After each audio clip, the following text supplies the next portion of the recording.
Bandeko balandi ya émission na biso basango ya lingala mbote bisika ezwami bino awa na kati na Edmonton tozali na kati ya studio ya Alta TV na kati ya centre ville ya Edmonton awa na Canada to tombel bino boye bolamu na émission na biso lelo tozali na bandeko mibale oyo bakolobela biso masolo toujours ya mboka ekominete ni oyo esengeli biso banso toloba po ete toyeba kososola nino ezali malamu pona ba congolais bandeko bazali kuna na katikati na mboka epi bao bazali libanda lelo tozuli baku malamu ya koyamba pona bino lisusu ndeko Benjamin oyo azali molobeli na bino banda mikolo to bandi ba émission oyo pe lelo libaku malamu pesa meli biso ya kosolola lisusu na ndeko Philippe Kaleba mbote na bino bandeko mbote pasteur.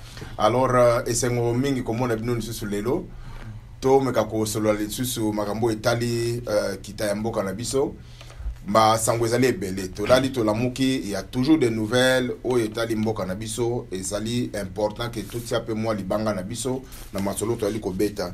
Alors moi metune ezali ebele makambo ezali ebele mais to banana nous un peu na kotala santé ya Congo par rapport ya makambo eko salema président azali en place abandi mosala presque un mois yango ekoki FCC bake bayangani na kingakat babongami basali moi mouvement balobi bataso subatu ya plateforme électorale te mais bakomi vraiment bazwa majorité président majorité comment on a dire parlementaire na kati ya parlement kuna masolo ngo ndenge ni binu bali komonela yango bozu yango ndenge nini to banana ndeko Benjamin. Ouais, bon, liboso nyonso ngana linoloba ete bon makamba politique ngana za na kati na yango te. Po na za na idéologie pena ou bien logique à politique te, aussi longtemps que zelo kwa mondele.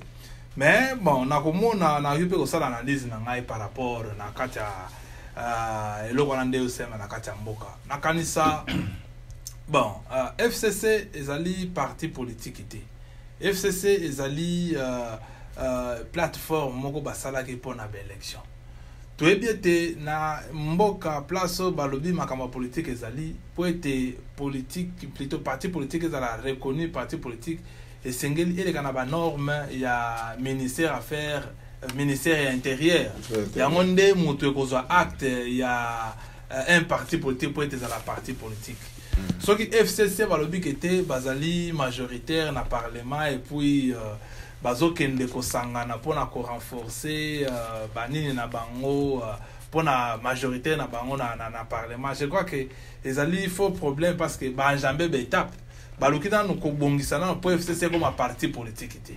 Donc majorité na bango kuna ezali pena reconnu comme tel te kozonga neti likambu o to bande ko loba awa o nde bato balobi kete ndeko Fayulu akende ki na cour constitutionnelle à se présenter de moto à la mouka or que la mouka est un parti politique.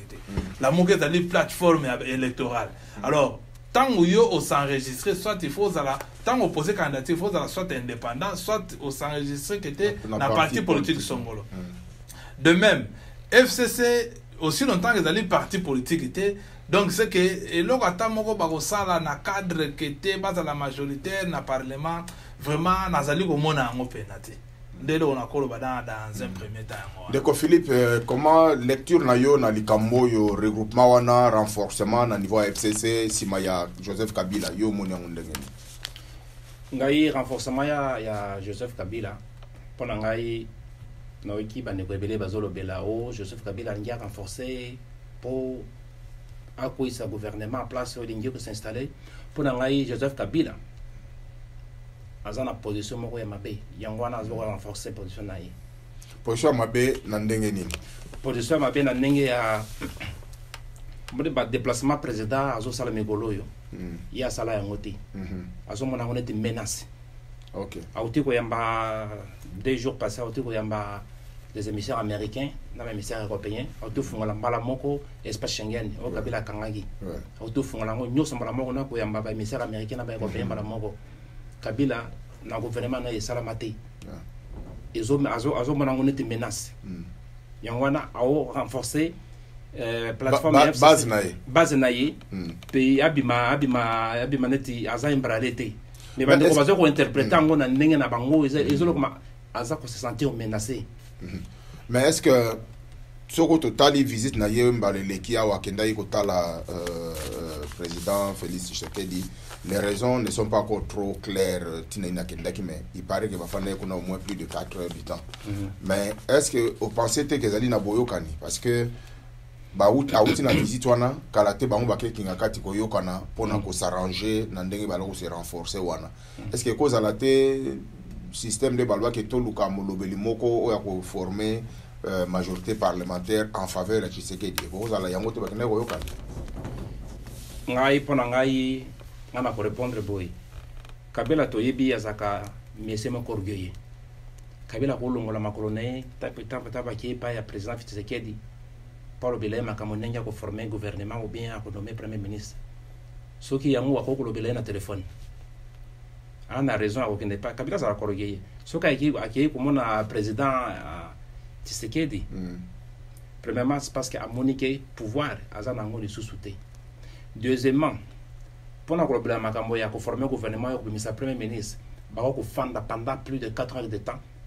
Ba sali fufu, ba sali makambo nyoso, ba lié ba dame quoi ba ligisi nga ba ki journée ensemble bazo dame kaka pona makambo kaka mais ko pona gouvernement eza musala munene to ba nani akosala nini loko ndenge osala mais eza quand même tactique moko esengi eza musala ya Kabila te eza musala ya Kabila te wana eza musala ya président Tshisekedi na chef na ya cabinet Vital Kamerhe eza affaire na ete nga pona ngai selon mon analyse akina ko lobela makambo susu ya keba yeba mindele tele o mona tele moka mindele boy kopese moi mayele basala ka boy baba na mais parce que ba groupe ezali ke bakena ko gangela ye abato ko tozonga na ndeko Benjamin yo mutu moko alobi ke tango akota kuna kena ko gangela cabinet nani président Tshisekedi wana ba spéculation donc on yo lobi poza na prévité ki ba kenda ki ba lie fufu ba beti bon na lobinga ka ndeko na ngai parce que boko legisa 4 heures pas priorité pour ko lobelo makambo ndenge gouvernement ko sa former ou bien na pesa yo premier ministre na biso pendant 4 heures de temps Kabila ko sala na téléphone ndenge to yebela ka za rugeye. Est-ce que vous pensez que c'est vrai na ki ma ndenge bolobi mais est-ce que vous pensez que renforcement na ya FCC ça peut jouer quelque chose na niveau il y a parlement au niveau il y a Sénat quelque chose comme ça? Bon quand on est dans le baki FCC ça les parti politique était aussi longtemps ça les parti politique était baza pena ne loko moko te neti loko ba congolais bazo bangela était ezali bango to bazali majorité bango to ba ko désigner premier ministre. Le premier ministre il faut out à côté na bango déjà un faux problème parce que il n'y a aucun parti politique na kati ya FCC to na kati ya Congo où ezali majoritaire était. Donc les Kambako ba tête premier ministre faut out na tel parti politique ils a déjà donc exclu. On comprend. Donc les Kambana ils allaient les sous-souter mais on comprend très mal les choses. Bon, oui bien que tout ça va tout le monde boqueter ba biloko ba texte abina ba fameuse constitution tout ça kunate tout ça mais quand même on peut tout simplement parler to ko le ba makambango na ndenge pe ezali na ndenge yo ko zonga c'est sous débat tout ça là il a fois passé na zonga c'est bien na débat na la politique yo ça te mais mboko il faut kambama yo kambama ndenge na bango ezo kambama na lolenge oyo mundela cheli po kangama na boite na zo baka na lolenge wana parce que bande ko bele bazana kata makambo bazo comprendre très bien ya bazo comprendre très bien te il y a des gens qui disent que non bon FCC c'est que Kabila va tout contrôler parce que FCC zali ya yenda sa majorité na ceux qui 350 parlementaires mais en réalité FCC a parti politique était. Et en plus de cela, pour le moment, tout le monde dit que soi-disant, ministre et belé, ceux qui 18 personnes, va démissionner.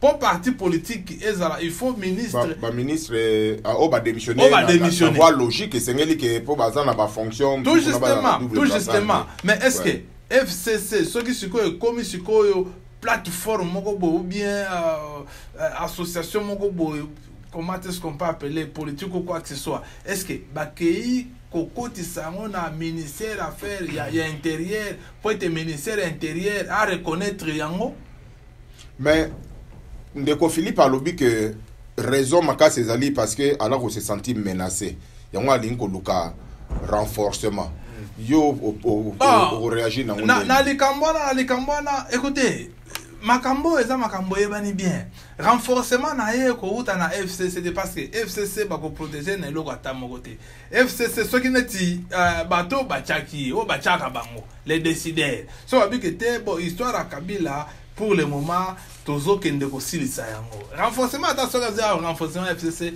et ko protéger na eloko ata moko mais renforcement on a yozo loba ozo penser mingi na ba impérialiste libanda mais à l'interne tu penses pas qu'à l'interne tant que bon baï balbi que non autorité morale na biso ezali Kabila et que va pêcher valeur wana au monde que il fait peur au monde wana ala quand même au bangisa ça ne dit absolument rien au monde na bando sana moto moko to solo na ye aloyibo au monde na église okoko tateke ngai na pasteur na na Coran na kota na église te tout comme peut imam à cause de la Bible ta oti na kata mosquée ake ko prêcher na yango te donc na mosquée bazote ya na Coran na église bazote ya na Bible bango so yi bato FCC ba bikete biso autorité na biso morale ezali président honoraire Kabila mais est-ce que président honoraire Kabila yende mutu azo konza mboka to ezali yete donc soki baza président bango na kingakati mais ezali président na Congo te. Selon logique, mais soyons réalistes parce que Aza quand même n'a pas politique moko. S'il devient à côté de la Sénat comme sénateur à vie et qu'il arrivait d'être par exemple le président du Sénat, tu penses que ça a une influence dans la politique en Bokawana? Vous pensez vraiment que bon, Toyo qu'on appelle bien. Tu comprends depuis 2011, Ken Wazali président du Sénat.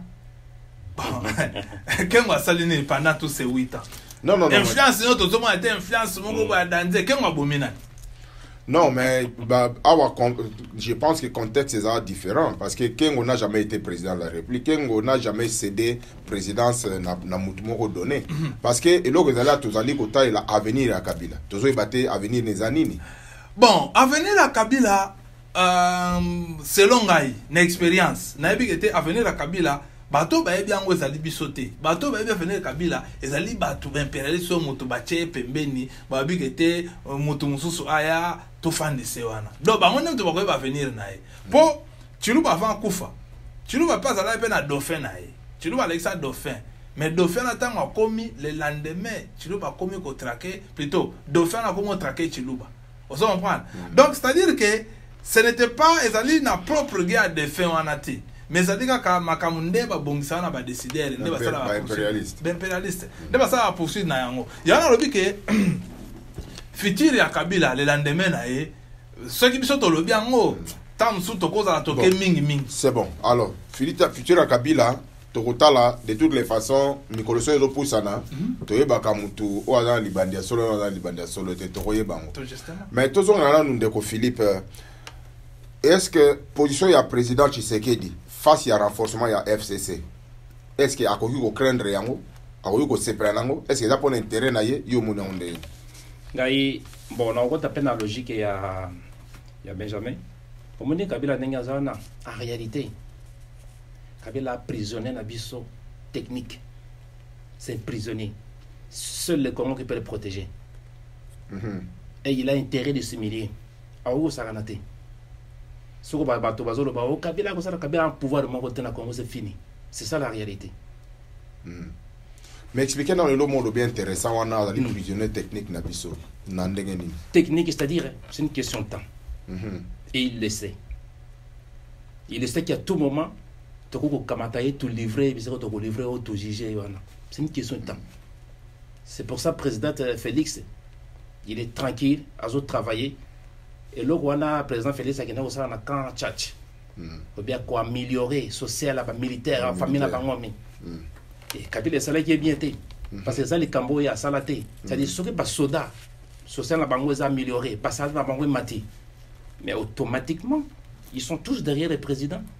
Et Kabila a bougé à temps moquette. Ou à comme mécanisme, vite fait maté. Il est menacé. C'est notre prisonnier politique.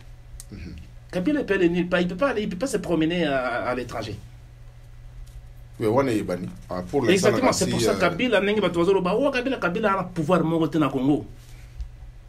on peut le faire ce qu'on veut. C'est ça la réalité. Justement, c'est là où on craint renforcement Wana. Justement, c'est pour ça que j'ai parlé de renforcement. Kabila se sent menacé. Kabila n'a pas autant de pouvoir comme les Congolais le disent. Les Congolais, on ne sait pas lire la politique. Mais Yem, toi, surprend Nabiso souvent. Est-ce que vous constatez que c'est vrai que nous, on a prisonnier technique Nabiso. Mais dans l'entretemps, tant qu'on s'est renforcé, il peut réussir son coup. Il faut se renforcer jusqu'à ce qu'il se réhabilité dans le niveau où il faut inquiéter présidence ou bien processus sur les Salamina Congo. Vous pensez dans côté? Renforcement des corps qui inquiétaient mon côté. Moi, mon côté loin de là où je suis au Canada, je ne suis même pas inquiété parce que je ne vois aucune menace avec ça. Ils ont l'autre côté. Majorité on a présidentielle, majorité présidentielle, pas sa premier ministre. Mais Nengue Benjamin Lobert, FCC c'est pas un parti politique. La loi constitutionnelle, le Congo Lobby, le parti politique qui a la majorité. Est-ce que possibilité zalité Benjamin, possibilité zalité que Nengo Lobby, le Kambongo, c'est vrai que Nengue Papa Philippe Azongi, c'est bon. Est-ce que tu ne penses pas que ce qui n'a mené au balandi processus qui est comme ça un parti politique? Tu ne peux pas que Moutessoko a un intérêt, c'est créer environnement européen, c'est un intérêt, c'est ça les manos. Ce que nous que nous avons les bloqués. Qu'est-ce qui manque? Se regrouper. Vous avez se regrouper au niveau du ministère intérieur, se former aussi comme un parti politique. Tu penses pas que ça peut arriver? Bon, ce qui passe là en lobby ton abouti et cause à la bien. Ce qui passe là en lobby ton abouti et cause à la bien. Parce que ce qui passe là en baie au salon après qui était soi-disant premier ministre à Chamonani, aux actions à mon côté. Ça c'est l'Ikambali Bossouana. Il quand même parlé ça que était parmi les ministres qui ont démissionné. Ministre peut affaire il y a intérieur peut azali peut a démissionné. Donc tout le ministère il y a intérieur opérationnel. Les opérationnels pénaté, bazo assumer ba faire courante mais les kamba ko valider tout un parti pour les ali les kamba faire courante. C'est ça quand même les kamba ko mutuya. Donc na contexte wana ezali pena donc dilemme sikoyo na ngambu na bango parce que moni bato betaka makina betaka calculer elmo beta ngo bia beta ngo mabe parce que bango il fallait ba sala kete nanga apesa parti moko boy kati na bango to pe perdre ala na plus de 130 députés.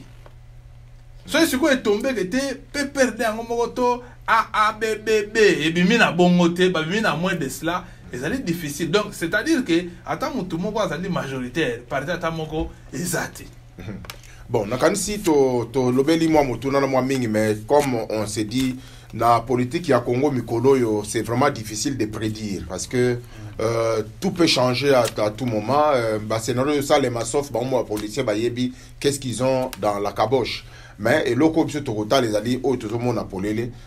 Tout étudier comme il y a FCC, est-ce qu'ils ont danger ou pas danger, on ne peut pas prédire.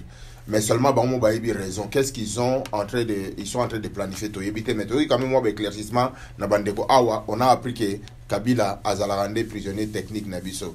Ça c'est un point qui a été marquant na kansi ndeko Philippe na mikolo mikoya to ko vérifier le Kambwana to yeba réellement en quelle posture Kabila zali na niveau ya Congo. Mais to le kana actualité mususu bandeko parce que tozali ko mona pe nani ba contestation ebele ba grève epai na ba soda ba komi kotomboka donc na ba obanza ba privé ba komi kotomboka tout est comme isko tezalaki na phrase ya maman Olive talela sur le Kambo to comme isko na papa Félix talela sur le Kambo. Alors on comprend plus comment est-ce que vous pensez que le président ko gérer le Kouana. Est-ce que d'abord yem tazana droit ko gérer ngo système ni bo penser que ko salema face à ba contestation de Philippe.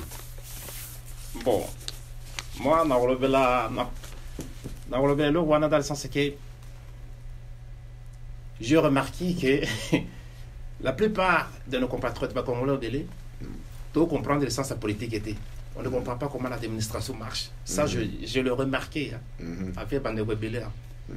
Ni la politique, on ne comprend pas comment ça marche. Puis tout ça, la politique, il y a un sentiment. Il y a un sentiment, il y a un sentiment. Et pourtant, la politique, ça ne marche pas avec les sentiments, ça ne marche pas. Encore plus l'administration et Mboka. Oui, l'administration Mboka. J'ai juste découvert qu'il y a des Congolais belés, Mikolo Batang Apenza, docteur, l'administration est en raté. Ils ont spéculé beaucoup de choses et dit, mon Dieu, c'est pas comme ça marche. Ok, ça, Bandegola Biso et Mboka, que ce soit Congolais ou c'est la même chose, parce que vous comprenez. Président, ce qui est président à lobby, je vais changer ceci, je vais augmenter les salaires, je vais améliorer votre condition sociale et tout ça. Les gens prennent ça pour l'acquis parce que c'est automatique. Ils commencent déjà à gréver. Ils disent, ces affaires-là, vous allez voir les faits après une année ou une année et demie. Ouais. Mais ils commencent déjà très tôt. Ils n'ont pas compris ça. C'est l'administration. Ça prend du temps. Et surtout, l'état de notre pays, mort la bise par terre. Président Félix Tshisekedi a coûté Morana. Les par terre, il n'y a pas d'argent dans la caisse de l'État. Donc, Bandela zéro, ça va être la même chose que Kabila Moussa est arrivé au pouvoir. Les caisses de l'État sont vidées, comme il chantait Alpha Blondie. Ils viennent tout de suite. Ouais. Non, ils ont une promesse. On va poursuivre ces promesses-là. Après une année et demie, 2 ans. Là, on voit pas un peu de changement, oui. Donc, en principe, grève Wana, il faut qu'il y ait un Joseph Kabila. Normalement, en principe, exactement. Alors, vous avez interprété comment est-ce que vous avez le président Tshisekedi face à tumulte de ce monde? Bon, nga nazaka mutu ya bon. Il y a politique. La politique, ça c'est ce qui est vrai. Mais et là, on a bien dit que, bon, parmi Bandeko, Bazali ko ça grève. Bazali impayé pendant combien de temps? Ce employé, le but était pendant 50 mois. Bazali payé. Bon, quand même, on est déjà qui était une année les qui au foutamité. 50 mois, bon, une année dans combien de semaines? Ils en a 50 semaines. Mais yo sali 50 mois. Bazo futa yote. Siko kala nyonso zelagini pour on ça la grève. Vous comprenez? Mais bon, soko zo banga mbuma, au moins le problème les années qui était tous à la patient.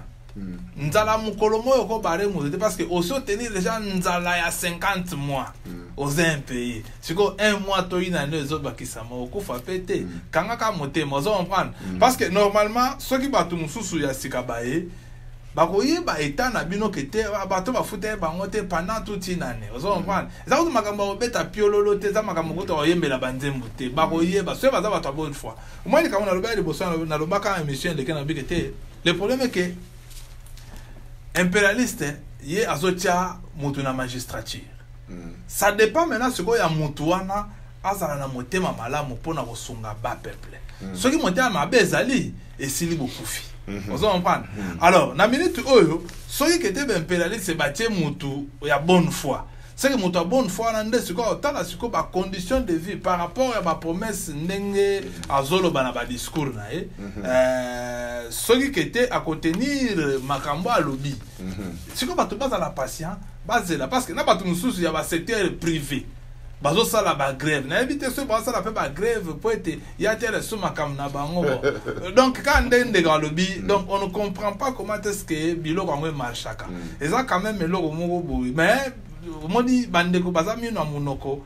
Ndam nyonso toko bwaka na sete. Ndam utomeli ndam to bwaki. Makila tout justement, sorry. Makila munoko. Donc c'est-à-dire que esika o bandeko babungi o azana maele bwanya ko pesa bango mais ko pesa bango bwanya comme ça. Ah non, et ça le met à beauté et ça le mandebe comme ça toke ga liboso. Ouais. Non, ça c'est bon. Nakani si message ezali clair, patience na bao bazali ko revendiquer droit à revendication ezali malamu. Et puis je pense que na denge bozo tala parce que nous sommes allés pousser par rapport les tozolo bakeno Félix a prôné état de droit. Tant Congolais ont état de droit. Donc na droit. Donc na bandapé mouvement parce que mouvement obeta un peu ça date. Ce que ça la marche na ngande tozo kabato IDPS bazo na bato la moi que non so bo sala meeting ata une semaine bo sala licence pe obeta te. Regarde que imagine pété. Bon donc état de droit wana est-ce que bozo penser pendant que état de droit ndenge nini ba congolais, ne parlons pas des politiciens, des congolais, mama moko papa moko azane kuna na Kinshasa na suka kuna ako comprendre état de droit ndenge nini face ya makamo ezali. Est-ce que vous pouvez dire un mot par rapport à l'état de droit, perception ya congolais normal ordinaire, mais c'est tout le monde congolais à percevoir l'état de droit ndenge nini? Bon, il faut nous battre que en réalité l'état de droit est applicable na niveau songolo ya bato. Bien bato moko bo songolo nde état de droit ezalaka. Mais bato mususu pe état de droit eza problème. Na ba décider.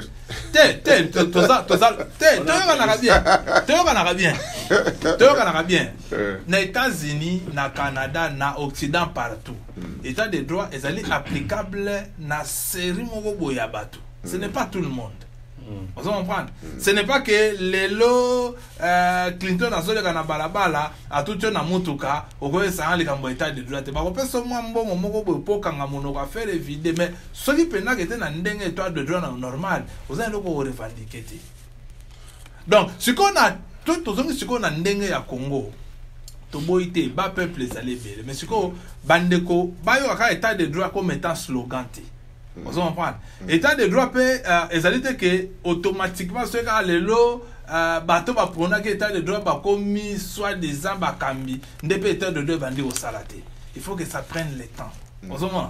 Pourquoi? Parce que jusqu'à jour si dans les lots bazo bakete protocole presque protocole soit 80% bien 70% 70% en protocole il y a Chilombo vous allez toujours ga bato kanambe bato akabila toujours mutu bazali toujours na protocole wana siko lorsque bato bazolo ba état de droit gouvernement ezate donc jusque là ce qui ministre de la justice na ceux mutu a chibal so chibal siko mutu wana ako faire exercer état de droit ndenge nini. Donc ce n'est pas automatique. Bah tu faut pas zéla. Pas mon bateau balaka qui état de droit. Bah on sait la on nini. Et puis ce que tout le monde attend on va récupérer ba makambu tout ba bandi ce ko sala yango. To la makana tongo boto bandi l'état de droit bo to le monde ngwe sala makana ce n'est pas comme ça. O te kanga mutu tel pas sala ki bo ba kanga mutu sur base de quoi? Ba kanga mutu ce qui situation fandi normale ba vu que te ba ko landela bo selon ba étape ndenge zali na makambu. Mais par contre, alors les cas ce n'est pas comme ça. État de droit, état de droit, il faut que vous en ayez éléments, vous en ayez preuves. Il y a accusation, vous avez vous reprocher dans le monde. C'est comme ça que ça marche. Mais dans une ébullition, et là, pour l'état de droit, c'est quelque chose à venir. D'accord, Philippe. Au moment où on a un état de droit dans petit peuple congolais à percevoir en haut bon. Ou bien comment est-ce que tu as expliquer par rapport à l'état de droit dans un mois par mois Félix Assali? État de droit d'abord nangi état de droit ça veut dire quoi? État de droit c'est la constitution. C'est-à-dire quoi? C'est-à-dire quand tu es lobby boy par exemple ceux qui vous en avez besoin pour revendiquer quelque chose sur le parala. La constitution te permet de revendiquer ça, soit par la manif, soit par les juges. C'est ça ce qu'on appelle l'état de droit. Ceux qui vont arrêter, selon la constitution, tu as besoin d'un avocat pour te défendre, on ne peut pas juste te jeter en prison. C'est ça l'état de droit, c'est-à-dire c'est une partie de la constitution. C'est ça ce qu'il faut pas comprendre, c'est la constitution. C'est le biboy, ceux qui sont le ils sont le parallèle. Il faut aux en a droit à pour présenter aux en a droit pour revendiquer le pagala de telle façon. C'est ça l'état de droit. Ça ne veut pas dire toujours folie allez état de droit c'est comme un slogan. Ça ne veut pas dire ça. Comme la grève qui non, ça ne veut pas dire ça. Mais na kanisi pe que tant toujours l'état de droit toujours la na kanisi ko bakisana obuti ko loba tango tozoka bato mingi bon lokola nazozonga la phrase olobaki ya prisonnier technique alors to batuna so bayebi que na gouvernement ya Kanambe il y avait des choses au esalema ba bavure bato bakufi comment dirais-je fausse commune c'est un cri des criminels. Ouais. C'est des criminels. Alors, le monde a tué. Sikoyo toza na bato même so ye moko akenda na pa ko chabo ite mais eza na bato ba ko sala o ba yebani il y a des ministres eza na bato ba na moment na ba ko sala yango. Alors maintenant quand on parle d'état de droit ndenge ba msu bazolo ba tozo na ba conflit na te essayer le ba mimbala mingi entre la mukana cash o tozo mona que non bon ba on se ba na langage moko que non on va travailler avec Kabila la mona mboka tout ça. Mais quand on parle d'état de droit, je pense aussi que famille ou azali ko se sentir lésé yemoko d'une manière personnelle. Ye wanande mtoko kende ko porter plainte. So par exemple, nde konay mo ba kundaka e. Amona ba preuve wana na ba preuve wana. Ake na police, ake na cour, ake n'importe où ko funda. Ouais. C'est là qu'on va voir effectivité ya état de droit. Donc mutwana ataza la ina ni me ako kende pe ba sambisa e. Donc alors, mais est-ce que tango lota la président Félix Bozoko penser que dans les 5 ans où il y a les bosso oyo toko assister na ba jugement ya batu de manière personnelle pour outil na population ceux qui ba population ba ke ko funda vous pensez vraiment que ndenge ya zali na état zali nango et que tout le monde ba jugement na et que en bonne et due forme que mutongo pe souki pe ba kangi parce que abumaka bo surtout na niveau là parce que on parle de réconciliation oui mais ba réparation wana yo sala mandenge ni comment est-ce que ouais bon ngana kolo baboye omoni ba ville mingo eseme na tangu ya Erdogan ya benga Kabila Erdogan yo ibi pe comme Erdogan bon tokende kunate bon omoni ba ville eseme na tangu ya Joseph Kabila eza eloko moko oyo faut pas to bosana limba biloko ba force commune ba biloko ebele eza biloko donc na ba état nyonso ekoya kozongila ye. Vous comprenez? C'est que il faut qu'on ait que si réellement ba décider ba bi que te jo oyo donc makamne suko tozo ke na ona suka ces choses là vont se réveiller et go salem. Vous comprenez? Mais ceux qui va décider ba bi que te yo fanana nous tozana besoin nos ala bien et lo katamo yo salemate. Biloko yo go salem za biloko moko mike kaka ba kanya mabenkete bango kaka muke. Non mais soyons clairs. Tozu citoyen moko mama moko na masina abino Kabila asalaka bo na gouverneur asala inga bo noko nanga kufa mwana nanga kufa ta tangi bato tolo baneti bato yo mwana biso jeune na biso mo o amitumbaka wana tout ça bato nso bako bakapangala mwasi ya Russie akolo non babomela nga mobile nanga na ko porter plainte et na plainte on a tchebo Kabila parce qu'elle a qui ko kamba gouvernement bon. C'est de ça que je parle non nazo comprendre mon problème est ça na c'est ça na idée na ngai idée na ngai ezali bo tala système juridique ezali boro ezali monté par impérialiste yemoko ba bindeni ba ko taye yango soki bazana na besoin que te kanambe azala inquiété ba ko taye yango de sorte que esuka kana niveau moko bo songolo bakangi policier moko bokete ye muto asala ki atekali ko so ndingisa te ga sala yango te ozo on parle de na zolo donc on peut le faire na forme wana kete et celui qui a niveau bato moko boye donc et toucher na place à Kanambe parce que la plupart des Congolais tant bazo ba les kamba poursuite bazo ta la Kanambe comme étant moteur ya train locomotive ozo comprendre mais moi je dis que bato basa la quand même batamai na 20 na bango ce ba que na Kanambe bongo et comme on est biso bandimi oza na passeport te oza na kini obetaka carte komela ja komela mais oza na rêve que te anu ko sila te fona ke na mikili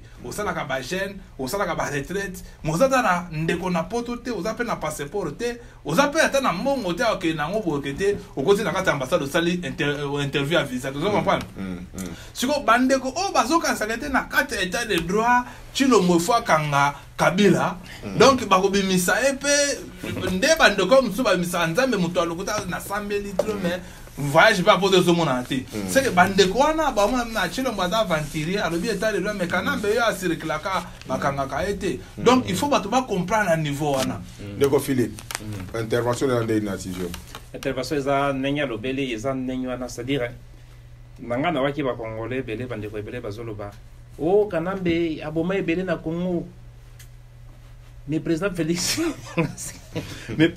azotika ya zofa c'est quoi qui a aucun été et puis oh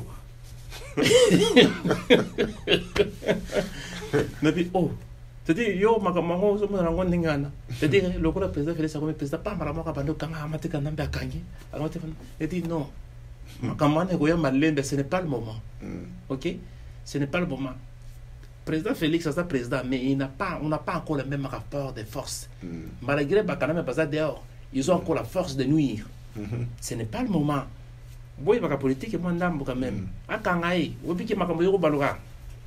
Ce n'est pas le moment. C'est une question d'état. Tout le monde a beaucoup de Libéria au président. Exactement. Tout le monde a dans Lorenzo en Angola. Il est rentré comme étant un président. Il n'a pas de pouvoir. Mais c'est Amitonye, Malem. Comme il a pouvoir, il a reçu tout. Comment nuire même. La première chose, il a eu toute la force réunie. La première chose qu'il a commencé, il a commencé à arrêter par les enfants de Santos. On l'a vu ça au Burundi. Il y avait des accords entre les Hutus et les Tutsis. On a laissé Pierre Bouyoya avec tous ces généraux-là, selon l'accord d'Arusha. Mais les Hutus se sont construits malem. Tant que vous force, Bouyoya, ils sont au Mali, exil forcé. C'est-à-dire, Congolais, on n'a pas compris tout ça. Tic-tac, quand on avait payé. Les people ne comprennent pas. On n'a pas le même rapport de force encore, même si le président... On revient à l'OCO, le renforcement de la FCC, c'est beaucoup plus que se protéger. Exactement. Mais est-ce qu'on a réussi en haut? Tu penses qu'on a réussi pour échapper? C'est une question de temps. Il essaie de jouer de tout pour tout, mais il le sait que l'aiguille ne s'arrête pas. Ils ont pour avancer. C'est une question de temps. Mais c'est pour jouer les moments présents.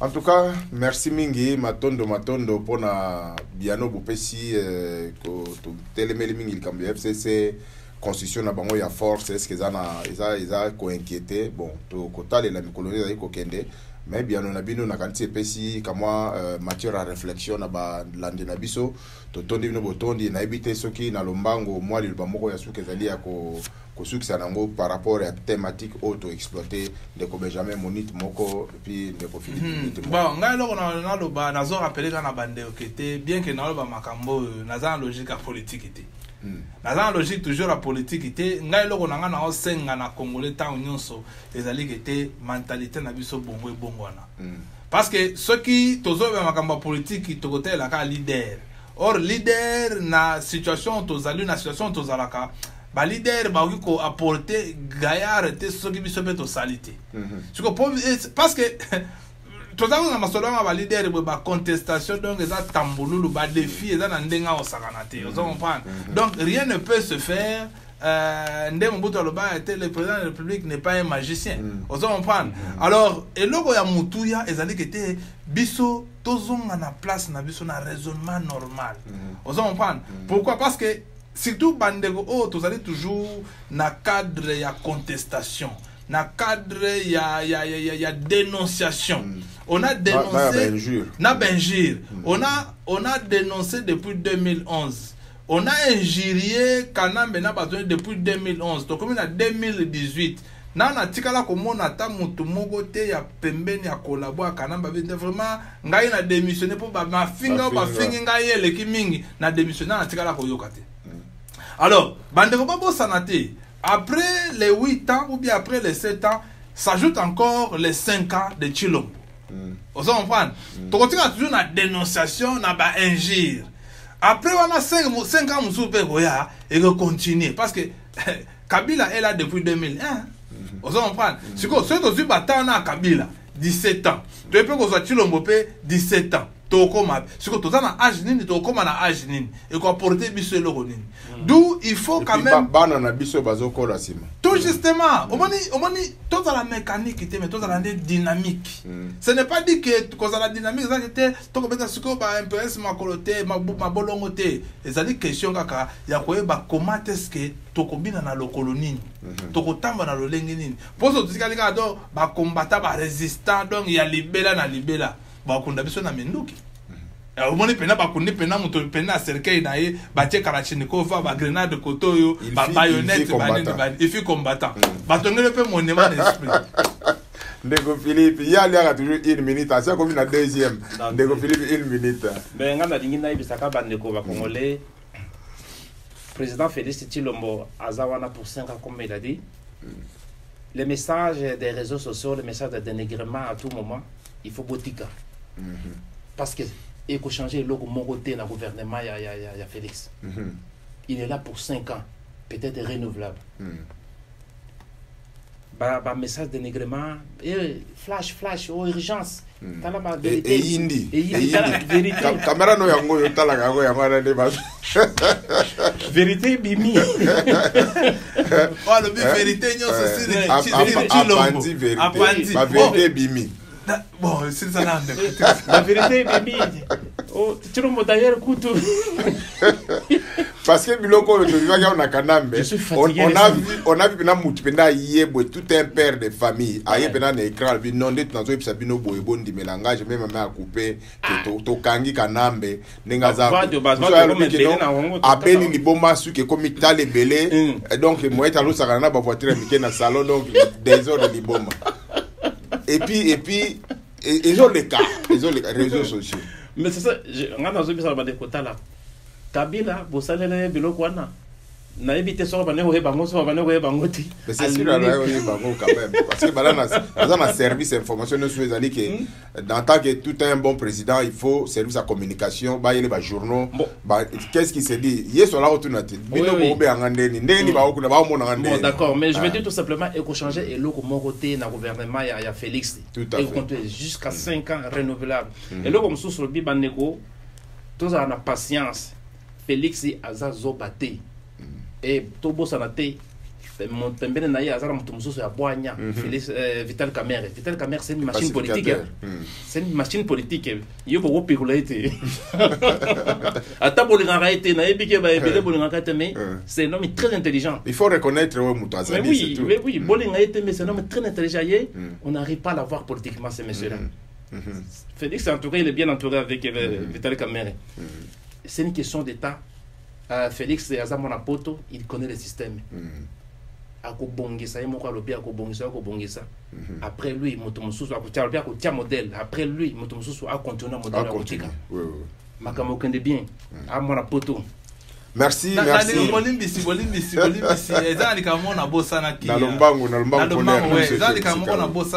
Juste avant Manandako, collègue mo, bon, camarade mo tozaye Nandako. Alors kisingai vidéo moko ya vieux Valentin Mubake. Bon, je ne sais pas la vidéo date depuis quand, mais il faut avoir une vidéo récente. Parce que Valentin Mubake nakata ba propos nazolo balbi non, écoutez, moi je vous dis une nouvelle ordre politique ezali koya. Bolanda ba distraction je crois que abandonne par rapport il y a rencontre biloko ya FCC. Biloko à FCC. Alors bi que azo sabato ba bande ko landa. Non écoutez, bolanda biloko anate kabila na makamna yenyo so isina ba vantinyo so bozali komona biloko moko ezali te. Une nouvelle ordre politique ezali koya. Mais moi je me pose d'abord la question. Mécanisme nini vient à biso Valentin Mubake azali kokende okotisa une nouvelle ordre politique lobby na Congo parce qu'il a promis aux gens que non vraiment tozana matinée moko tokosala matinée moko politique amu ya munene pena tokobe makamunyoso. Mais quel est ce nouveau ordre politique?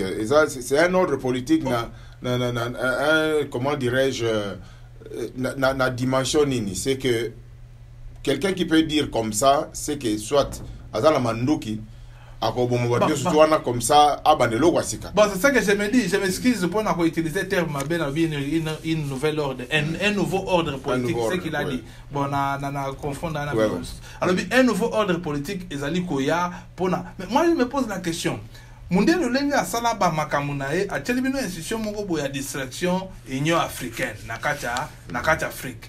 Siko muto ya zolo ba été zali ba vantire zo leka ba ke ko reconnaître kuna kete deuxième vice-président de l'Union africaine. Siko nouveau ordre politique oyo vie Valentin Mubake azali ko la kabatu e ko na nzela nini ezo na ISIS ou bien ezo na Al-Qaïda. Wana ba bengango, je ne sais pas si je dois dire le terme en anglais. Loba, tu dans un état de droit. Je ne sais pas si je dois dire. Voilà, c'est un mauvais terme, pasteur. Ok, ça va. Alors on va épargner les gens. C'est bon. Moi, je ne pas ça le plaisir. On va comprendre. Dans le but de se faire notre conscience plaisir. Oui, mon volonté, mon bac, entre autres, il veut faire. Ça pour plaisir na yemo. Plaisir na yemo. Oui. Ok, merci Matondo mingi na kanisi to komi na suka émission na biso to pesi bino longonia et puis Matondo pona maso bo pesi lokola ba information lisolo ya Congo et ko silakate lisolo ya Congo chaque jour ezali ko créer to c'est normal bakambo to vivre za lokola folité parce que bamboko to zali ba Canada ba France ba lekaka pe na betapo ba yaka mbala mote démocratie bandi makambo se fandité ba leka ina bitapo pe ya que non mama koni tout ça sokola mwana libanda tout ça toilette ya libanda yanda kote bazala pe na makambwana et ça juste question de temps développement écoti démocratie fandi ndela comment comprendre ba droit na ye et puis ça va peut-être fruit makamoto sala lelo fruit nango bana na biso ne ba vivre penda vrai démocratie peut-être même bana na biso directement mais bana ya bana na biso on ne sait jamais mais je pense que aux amala mu congolais na congolais place azali à bâtir bien c'est là ça dépend de comment tu bâtis comment tu comprends la chose ko finga eza na sens te muto afinga ka eza signe ya faiblesse muto azana azangi ba argument akena na kufinga yangwana ne soku mutala na droit ya kotelema na écran kufinga il faut aiba ke tango do finga na écran azu mifinga yemoko batu ba comprendre ndo kaza ande boye ba oyiba buzo banaye alors to éviter makambo ya bafinga. Merci mingi na bolandi na bino ngai René Vincent Chibula na kati ya émission na biso Basango ya Lingala ezali émission elekaka na Alta TV nde na kutaka koloba na émission eleki toza kokota toza kosala percer na biso na niveau ya YouTube mais tozali télévision une chaîne na télévision officielle ya Canada awa o tozobenga Omni Télévision c'est une télévision ethno-culturelle tolekaka kuna bongo na 3 jours par semaine. Lundi, qu'est-ce que j'ai dit? Dimanche 2 fois et puis vendredi à 21h. Dimanche à 6h30 il y a Tongo et puis à 17h30 l'après-midi et puis vendredi c'est à 21h30. Donc bon en Arabie Saoudite on va aller. Ce qu'on a au Canada on appelle ça quoi nani cause na telas au connecté au kepena ozana Short TV au connecté au luki chaîne place ezali Omni TV au mona ba punjabi bazana kati ba chinois ba na kati be mission mingi ezali en espagnol mais lingala bisonde tozawana Swahili bisonde tozali wana donc bolanda biso alors de quoi to les pour kota na kati na YouTube bokene quand même ko subscribe ndé to lobango en anglais ko s'abonner et puis simana surtout moi ngonga wana soko ko s'abonner mais ko changonga ne za important pour soko cliquer na ngonga tant nous to émission au Kolanda on poto lito banda ba émission en ligne direct comme ça batu ba ko benga batu ko interagir mais et ko dépend na ndenge nini vous allez ko s'intéresser na biso sope vous pensez que j'ai un thème na le mo ya ko lobela na niveau ya Alta TV ko hésiter te to za pour na biso no sino bino batu vous allez na Edmonton Calgary banzinga boyi ko ya to zali na pour na bino misala ezali zaka ka politique te dai biso to penda communauté to penda politique te mais to ko mekango muke alors soki ozana loko mo ko sala to penda moya ko sala publicité même na télévision liba mo ne loko na yo oyo solo na biso to ko sala la publicité na yo e ko leka na télévision talo ya makasi te ndenge zalaka parce que publicité zaka toujours cher mais biso hein na ndenge na biso moko ya bana ya Congo toko yokana na mwa batalo nzambe ya pambola bino donc to 6e émission na biso et puis to pesi bino rendez-vous mbala ya sima kimia epa yezo bino